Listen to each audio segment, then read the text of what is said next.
আমার বয়সে আমি এরকমের বৃষ্টি দেখি নাই।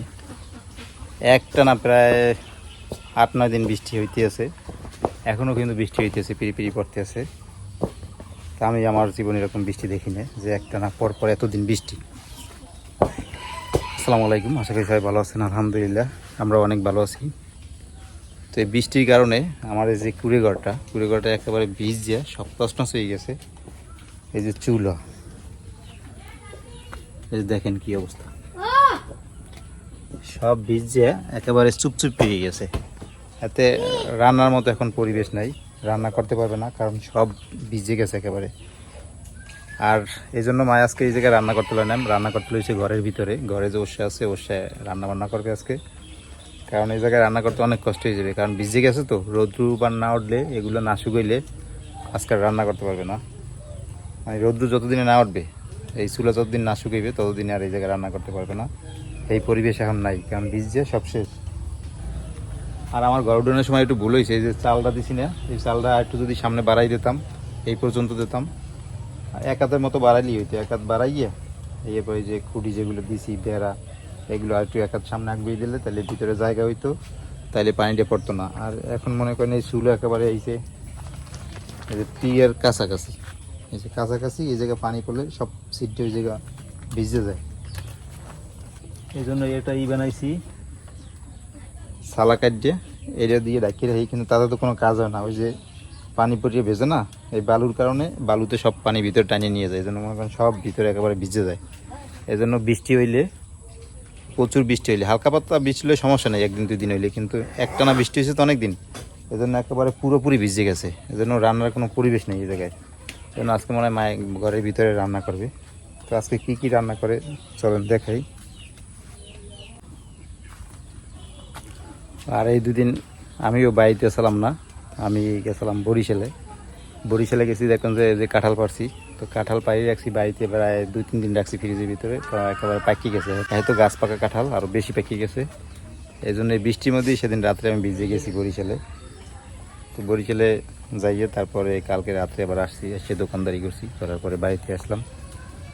রাফসানের মাদ্রাসা লাগিয়ে আবার আসিয়ে পড়া লাগে, কোথাও যাইয়ে থাকতে পারি না, যেহেতু রাফসান বাড়িতে থাকে, রাফসান আর আমি বাড়িতে থাকি, আর জানাত বরিশালে থাকে। তো এই জন্য করে আসিয়ে পড়ছি। তো বৃষ্টির জন্য যে বৃষ্টি গেছি, ওই সময় বাহিরে বেরোইতে পারি না, ঘরের ভিতরেই বন্দি ছিলাম, খালি বৃষ্টি আর বৃষ্টি। তো এই যে মায়ের ভিতরে বসে এই যে কোটাকাটি করতে আছে। কি রান বাস গো?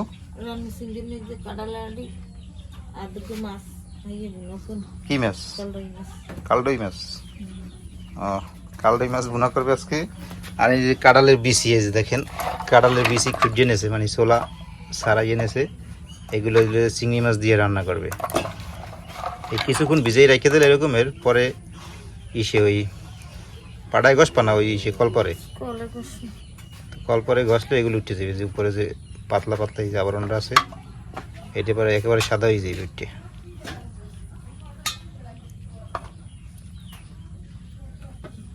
রান্না কি না বাইরে রান্না? বাইরে রান্না কেমন, তারা তো বৃষ্টি বাদলের মধ্যে পানিতে পুনিতে অগাছে তলাই গিয়ে চুলো মুলো গাছে ভিজছে। হ্যাঁ নি রান্না ঘরে আজকে? ঘরে বই রান্নাল গাছে রান্ধন যাইবে না। তো আজকে রান্না বান্না হইবে এই ঘরের ভিতরেই। বললাম না আমি যে একেবারে সব ভিজে টিজে গেছে, ওই পেশে ছিল, অনেক রান্না করা যাবে না। বাচ্চারাই দিছি ভাত খাইতে এসে, আমি মাছ ধুয়েটি আনছি, আমি লবণ হলুদ মেখে রাখি।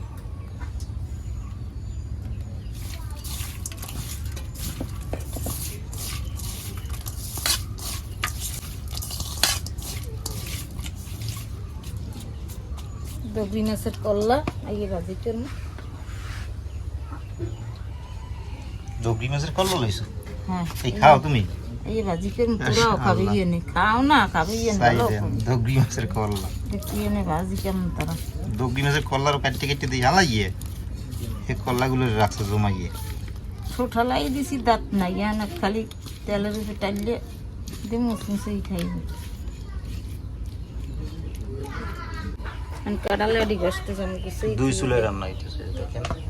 একটা হইলে যাই এই যে মায়ে বসাইছে, আর একটা হইলে যাই ছোট ভাইয়ের বউ।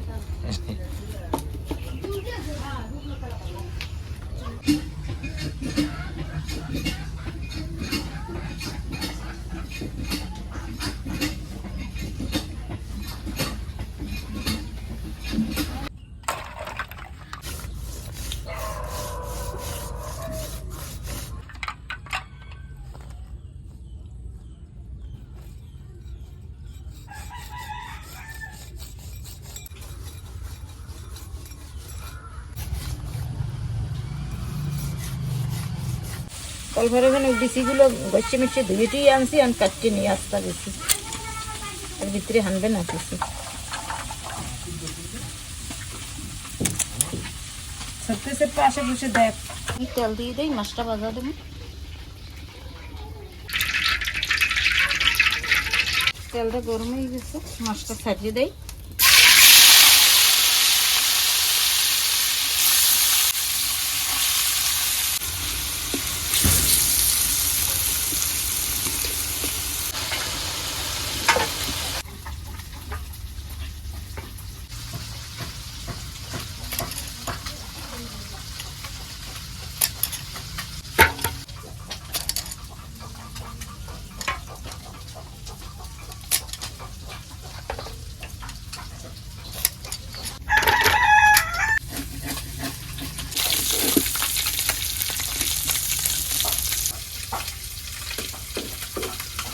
মনে মাছটা হয়ে গেছে নামাই নিয়ে দে বোন পেঁয়াজ রসুন বাটা দিলাম পানি দিয়ে দিই হলদি ছেড়ে দিই একটু হলুদের গুঁড়ো দিলাম মরিচের গুঁড়ো দিলাম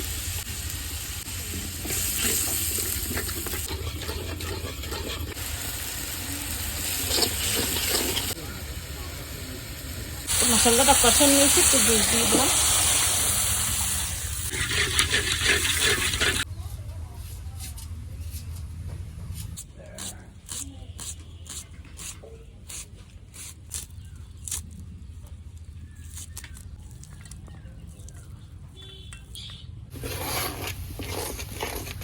ঝোল উতলেই গেছে আর আমি মাছগুলো দিয়ে দিলাম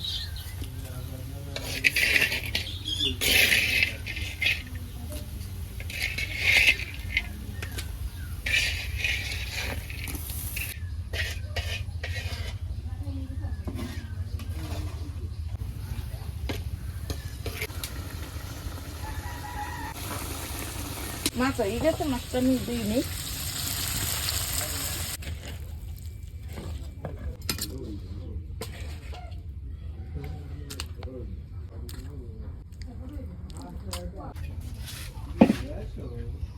আমি দগলি মাছের কলাগুলো ভাজনু আমি তেল দিয়ে দিই রসুন লাইছি পেঁয়াজ লাইছি মরিচের গুঁড়ো হলুদের গুঁড়ো আর মশাইয়া মাখিয়ে দিই মাছটা দিয়ে দিলাম তেল হয়ে গেছে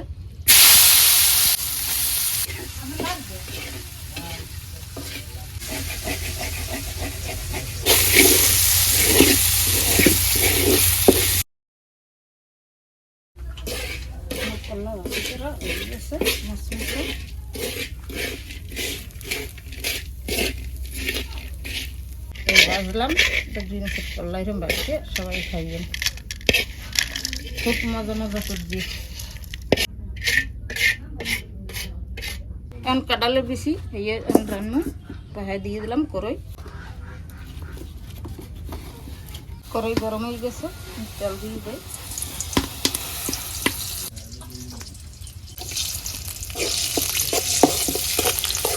লবণ দিয়ে দিলাম সিঙ্গুরের লাগে একশোটা পেস্ট পিসি টালমো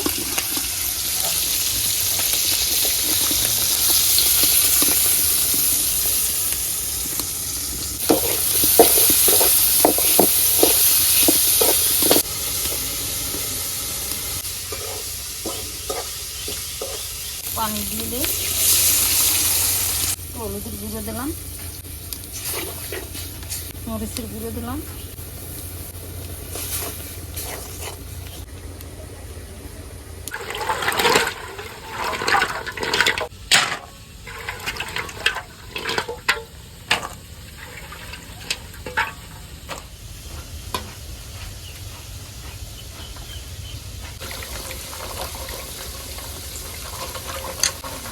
চিংড়িটা আমার ভুনা হয়েছে আমি আনাজটা দিয়ে দিব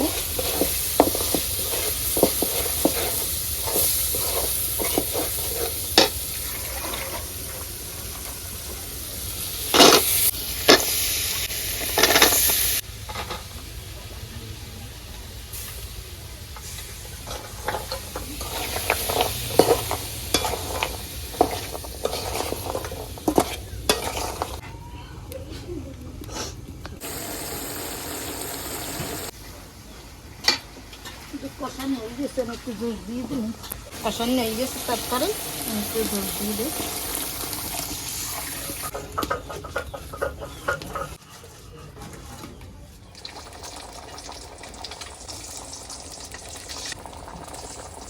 কাটালে আগে দিয়ে হয়ে গেছে, কারণ আমি এই যে উদয় নেবো।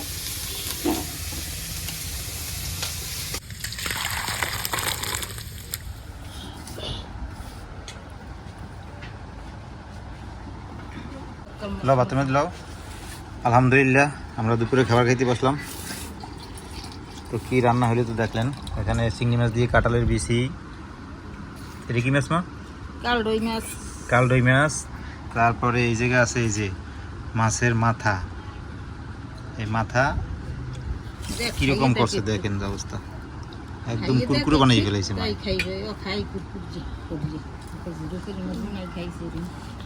দেখি একটু খাইয়ে আমি। আনলি মাছ দেওয়া লাগবে, মজাও লাগবে খাইতে। বিসমিল্লাহি ওয়া বারাকাতুল্লাহ।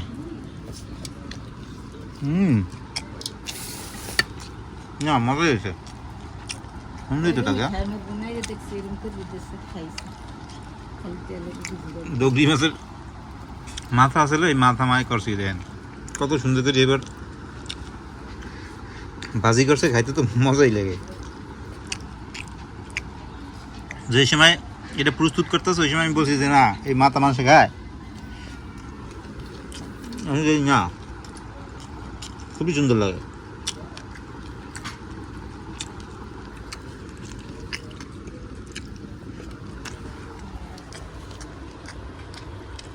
আপনারও খাইতে আছে।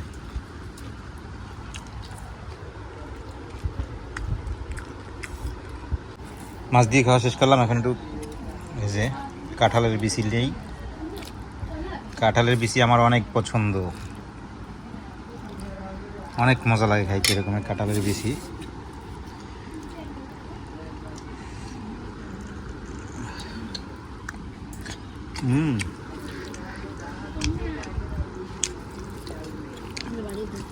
একদম পাকা কাঁঠালের বিচি তো অনেক মজা হয়েছে।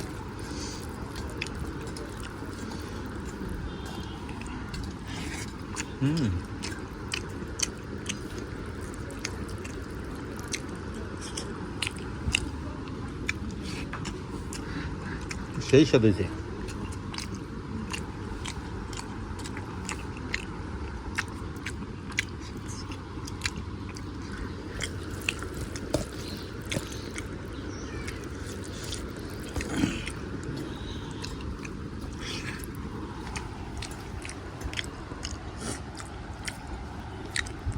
আজকে এই পর্যন্তই, সবাই ভালো থাকেন, সুস্থ থাকেন, আল্লাহ হাফেজ।